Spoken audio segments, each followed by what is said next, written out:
दोस्तों, कैसे हैं आप लोग। मैं फिर से आया हूं आपके सामने इंग्लिश क्लासेस लेकर के सीटेट का। आज मैं आपको सिलेबस के बारे में बताऊंगा। Today I am going to discuss about syllabus of CTET paper 1 और 2 बोथ।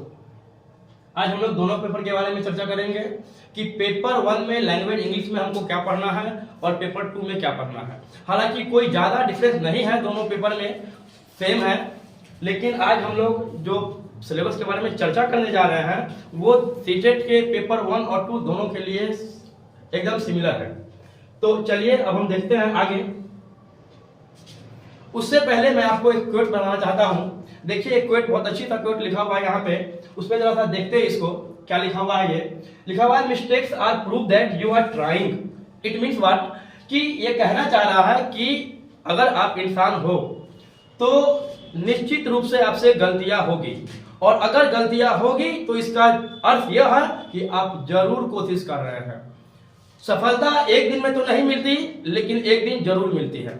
यह बात किसी ने कहा है और बिल्कुल सटीक कहा है। तो इसलिए mistakes are proof that you are trying.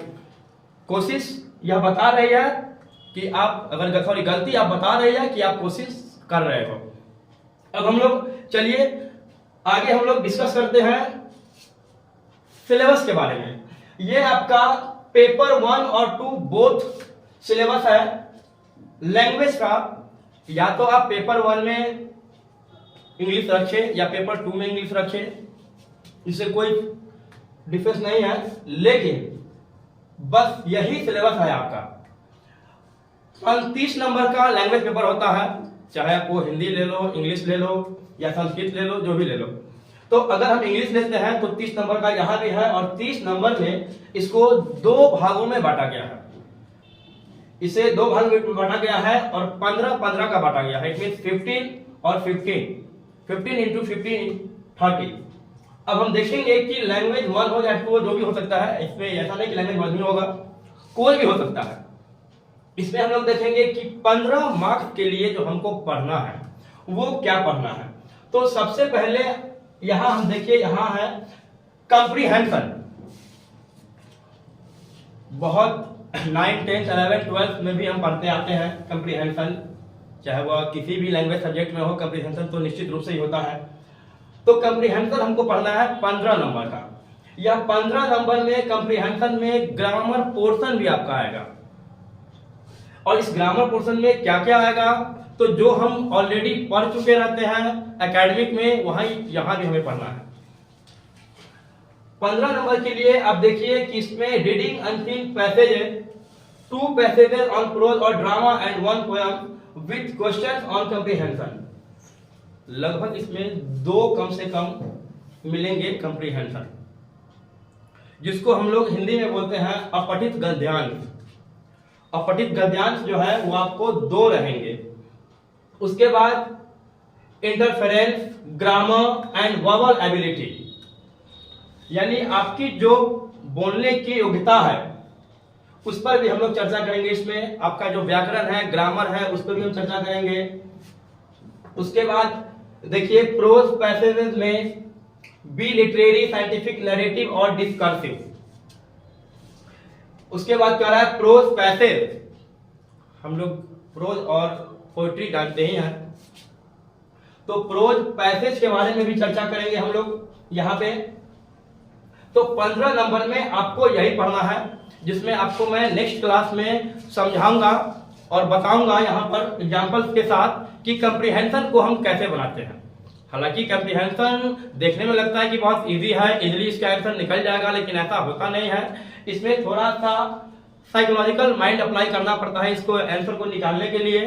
तो वो आपको हम नेक्स्ट वीडियो में बताएंगे, आपको नेक्स्ट क्लास में बताएंगे।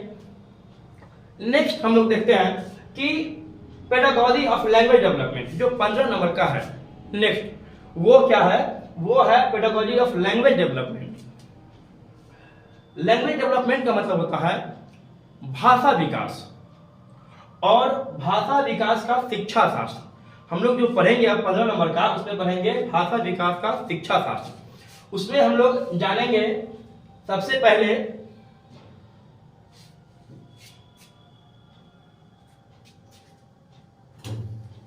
हम लोग सबसे पहले जानेंगे इसमें learning and acquisition. Learning and acquisition it means क्या है कि अधिगम और अर्जन। अधिगम और अर्जन, इसके बारे में हम लोग चर्चा करेंगे। 15 मार्क्स में आपको ये जो दिख रहा है आपको पॉइंट्स बाय पॉइंट्स, ये सारे के बारे में हम चर्चा करेंगे और इसी में से 15 मार्क्स के आपके क्वेश्चन आने वाले हैं सीटेट एग्जाम में। दूसरा है principle of language teaching. Principle of language teaching यानी कि लैंग्वेज टीचिंग जो है उसका प्रिंसिपल जानना है हमको, ठीक है ना। भाषा शिक्षण के हमें सिद्धांत जाननी है। जो हमारा दूसरा वाला है उसमें हमको जानना है कि इसमें सिद्धांत क्या है।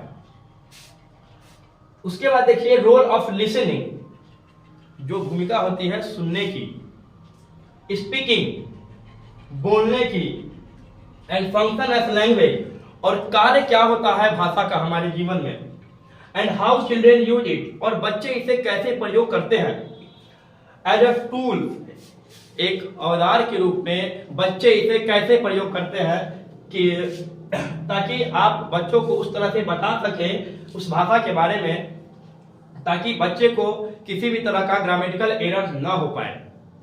उसके बाद हम लोग जानेंगे critical perspective on the role of grammar in learning a language for communicating ideas verbally and written forms. इसमें हम लोग को जानना होगा कि जो हम कभी भी जब हम बात करते हैं, हम कम्युनिकेट करते हैं लोगों से, तो हमारा कम्युनिकेट स्किल कैसा होना चाहिए, हम कैसे बात करेंगे लोगों से, हम इसके बारे में जानेंगे। उसके बाद हम लर्निंग फॉर्म्स के बारे में जानेंगे कि रिटन फॉर्म्स के बारे में जानेंगे कि जो रूप होता है रिटन फॉर्म्स का, जो लिखने का हमारा फॉर्म्स होता है, उसके बारे में हम चर्चा करेंगे इसमें। नेक्स्ट हमारा है चैलेंजेस ऑफ टीचिंग लैंग्वेज, जो चुनौती है हमारे सामने, जो एक चुनौती हमारे सामने है भाषा को पढ़ाने में, एक शिक्षक के सामने क्या चुनौती आती है, हम उस पर भी चर्चा करेंगे।